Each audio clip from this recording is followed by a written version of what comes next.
Oi, eu sou o Bruno Henrique e vou falar sobre backup e restore no banco de dados Postgre.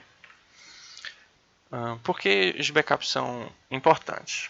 Eles são importantes para poder auxiliar na prevenção de perda de dados, como por exemplo, registros apagados acidentalmente por falha física ou humana. Esse procedimento ele vai garantir a manutenção da integridade dos dados, além de ser muito útil para a migração de banco de dados, migração de servidores, ou quando ocorre algum problema em um servidor, seja por falha humana ou desastre natural. Certo, vamos fazer um backup no Postgre. O Postgre ele vai disponibilizar algumas ferramentas, pequenos executáveis que vão fazer o serviço de backup e de restore. Então a gente vai usar dois executáveis, o pgdump.exe e o pgrestore.exe.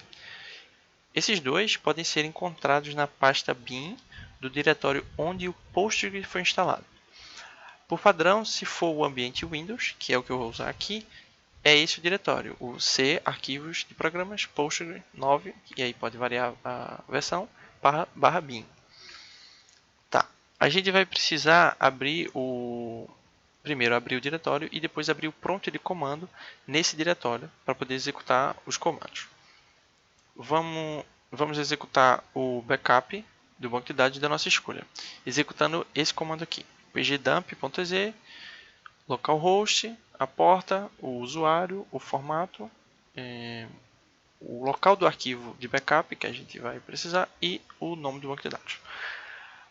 As informações que estão entre abre menor e maior que, a gente vai substituir pelos nomes que a gente quer.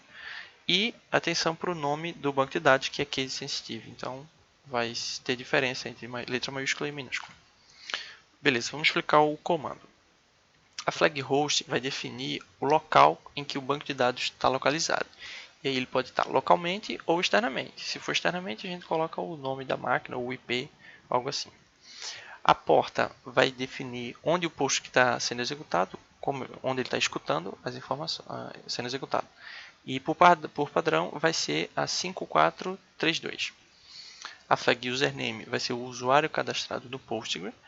A flag format vai definir o tipo de compressão do arquivo. A flag file vai definir o nome do arquivo e o caminho onde vai ser gerado o backup, o arquivo de backup. E por último, o nome do banco de dados, que define o nome do banco que a gente quer fazer o backup. Lembrando que é case sensitive. Certo, depois de fazer o backup, a gente vai fazer o restore. Então, ainda dentro desse diretório do Postgre, a gente vai executar o próximo comando para realizar o restore do backup que foi gerado com o comando anterior. E o comando é esse, pgrestore.exe e as flags que precisamos, atentando aos mesmos detalhes. As informações que estão entre maior e menor que, a gente escolhe o nome e o nome do banco de dados é case sensitive. Tá, vamos explicar o comando de restore. É basicamente a mesma coisa. A flag host vai definir o local do banco de dados, a flag port é a porta em que o post está sendo executado, o username é o usuário do cadastrado no Postgre e a flag dbname vai definir o nome do banco de dados que a gente está restaurando. E por último, o local do arquivo .backup. Aqui a gente coloca o caminho do arquivo que foi gerado no comando anterior. Ok, existe uma alternativa para esse procedimento de backup e restore, que é usando o pgadmin, que seria o administrador dos bancos de dados Postgre. Então, usando o pgadmin, que é uma aplicação separada, basta selecionar o banco de dados que a gente quer restaurar, clicar com o botão direito e escolher a opção Restore. Depois, a gente vai escolher o arquivo .backup, aquele gerado no primeiro comando, e depois clicar em OK. Certo, mas isso que a gente fez é backup e restore de forma manual. Só que também existe a opção da gente configurar os backups automáticos. Só que para usar isso em ambientes Windows, a gente vai utilizar o agendador de tarefas. E aí a gente vai cadastrar uma nova tarefa agendada. Essas tarefas agendadas elas vão executar um arquivo .bat que vai ter as instruções de dump do Postgre. Então, primeiro a gente vai criar um arquivo .bat no diretório onde os backups vão ser armazenados. Tá, esse é o script básico que a gente precisa para poder colocar no arquivo .bat. Certo, agora que a gente criou o .bat, a gente precisa copiar o diretório /bin do Postgre para o diretório onde os backups vão ser armazenados.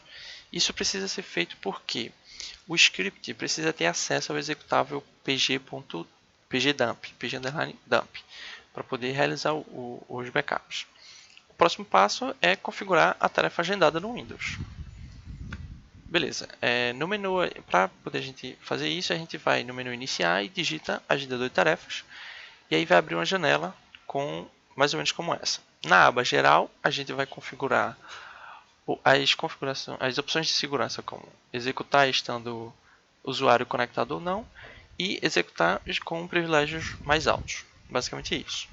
Depois a gente vai cadastrar um novo disparador e escolher a cadência que vai ser executado esse script, esse arquivo .bat. E aqui a gente pode escolher diário, semanal ou mensal e quantas vezes vão ser executados. E aí, por último, a gente cria uma nova ação, que é para escolher o arquivo .bat que vai ser executado. Depois clica em OK e finaliza. Obrigado.